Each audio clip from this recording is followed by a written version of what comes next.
It's good to find out that you'd like to know a little bit more about Orkney. So first of all, do you mind if we tell you a little bit about where this rather unique cluster of islands actually is? 59 degrees north, just off the north coast of Scotland. We're about level with Oslo and Stockholm.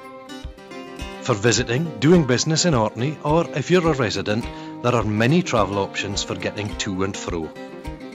For the frequent flyers among you, we're less than an hour from Aberdeen, just over an hour from Glasgow or Edinburgh. If you choose to travel on foot, or with 2, 3, 4 wheels or more, our nearest Scottish mainland harbours are from 60 to 90 minutes sailing time. Whatever reason brings you to our islands, Orkney's welcome mat will be well and truly laid out.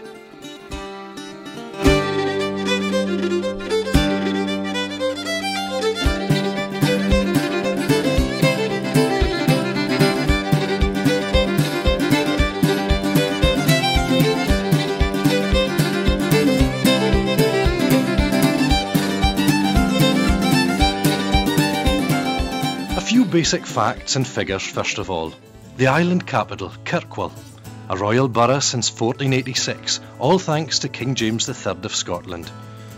About 9,000 people live here, but if you include the rest of the mainland, as we call it, and all the other inhabited islands that make up Orkney, we number over 21,000.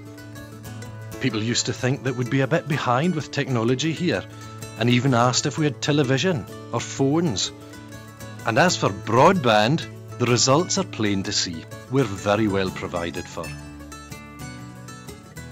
We're very proud of our own Orcadian newspaper. The first edition came off the presses over 150 years ago. And you can always pick up your favourite national daily paper with your latte on your way to work. And how about this very social place? This is our main library. There are welcomes here for visitors through the door or online from all over the world. Tweet us here and you'll be amazed and entertained. This is one of our libraries out and about, regularly visiting even our furthest flung communities. So strong is the sense of community in Orkney that we have our very own long-established BBC radio station, one of only 2 that operate in Scotland. Hello, a very good morning and welcome to Around Orkney from the BBC. It's Wednesday the 9th of More October. recently, another local community radio station has taken to the airwaves. Now, what's all this I hear you say about us being a foreign country, that we all speak a different language? Weren't we Vikings or something? Certainly, many of the place names and family names owe much to the time when we were at the centre of a big Nordic empire. And the English language we speak today is rich with words that give the Orcadian dialect a considerable charm. Meet Mark Harrison. His career has taken him from Edinburgh to the United States before coming to Orkney to take up a job with the Orkney Islands Council. He observed that the islands could provide just the right kind of environment where a career can be developed and where there are opportunities to advance. This impressive multi-purpose centre for sports, arts and exhibitions is now his responsibility. I think it grows on you really quite quickly. The people, the safe environment. It's not long before you know that this is a really good place to live and bring up children. Summertime, when we enjoy the great outdoors just as much as the many visitors who come to Orkney. An almost endless season of entertainment of all kinds, for all ages, lies in wait.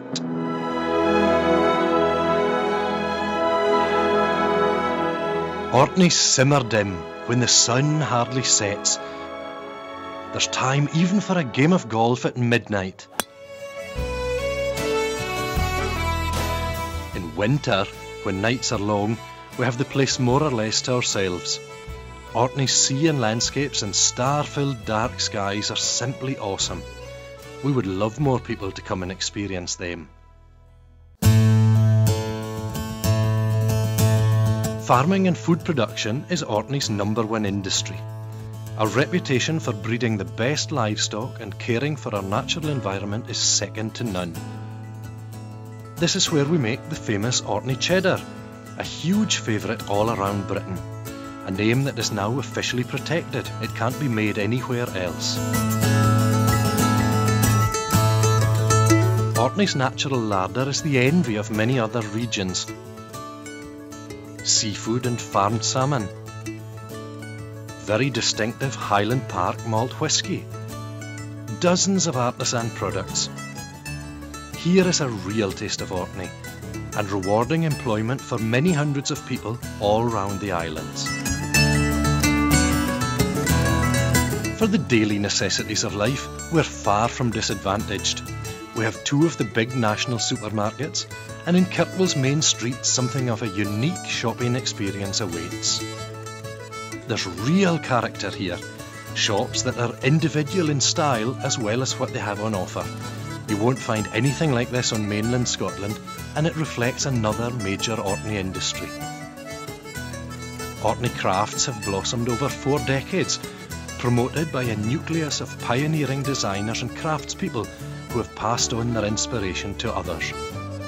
High standards of innovative design and production have made Orkney a world leader.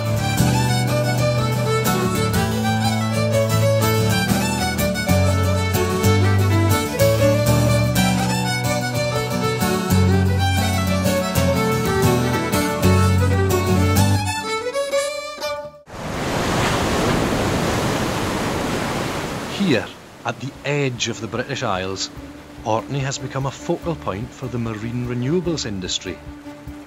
Into these deep, turbulent waters, the European Marine Energy Centre has, in just a decade, attracted companies from around the world to be part of this pioneering work.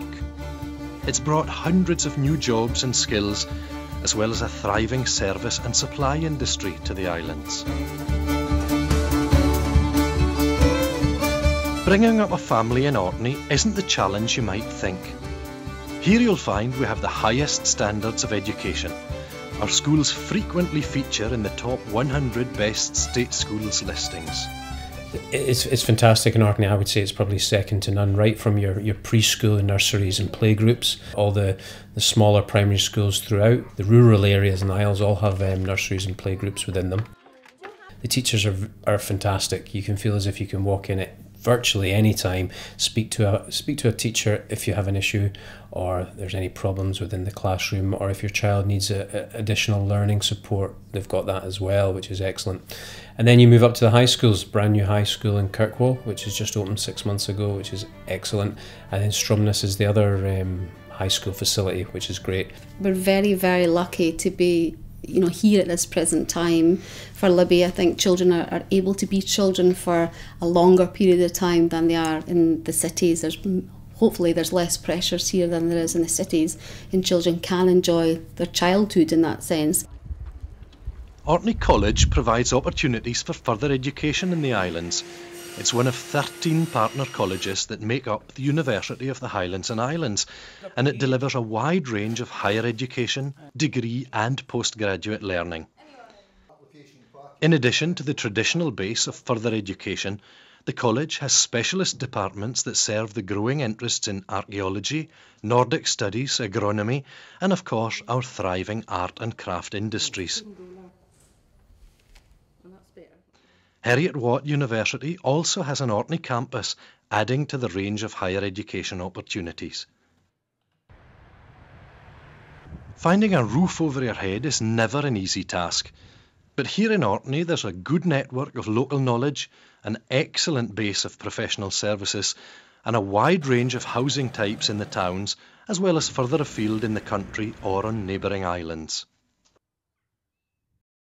Looking after our well-being is NHS Orkney, the smallest health board in Scotland. As part of a huge investment into providing advanced health services for the islands, a new £60 million hospital is planned to open during 2018. Meanwhile, a comprehensive range of services is provided from the Balfour Community Hospital. Telemedicine services with NHS Grampian in Aberdeen are well established, and Orkney will shortly have its own CT scanning facility. GP services with nurse practitioners are provided across the majority of the islands, and a new dental suite has recently opened in Kirkwall. Opportunities for sport and social activities abound. There are several hundred community and sporting clubs and associations for all ages and for all levels of interest and ability. You wouldn't find this facility in any small town. Games hall, cinema, arena, fitness studios, grass pitches, and then we just recently opened 2 swimming pools, new fitness suites, squash courts. We've also got a campsite, we've got a strength and conditioning studio for our high performance athletes that work with Sports Scotland. But in all the Isles there's healthy living centres that have lovely small gyms attached to either the schools or the GPs. If you took a minute to actually document everything that goes on, you would be absolutely amazed at the amount of arts and culture and archaeology and sporting and leisure and all the events that actually we have here. It's fascinating and fantastic. Wherever you are in Orkney, whether it's the big outdoors or a community get-together, a fascinating and rewarding experience awaits you all year round. I think the other islands all are unique in their own ways, and I think all of them are certainly worth visiting when you're in Orkney. You've got the wildlife and the birds, and the island folk are so welcoming when you go there if you're staying at a bed and breakfast or a self-care, and you couldn't ask for nicer people. They are very welcoming. So I think a trip to every single island is something everybody should do when they come to Orkney. I think one of the underpinning things about Orkney that's so good is it's safe. It's a safe place to bring up a family, and I think that's something you do very quickly take for granted when you live in Orkney, that it is a safe place. And I think that's one of the real qualities that come along with an island community. Orkney, islands that offer more than you would imagine.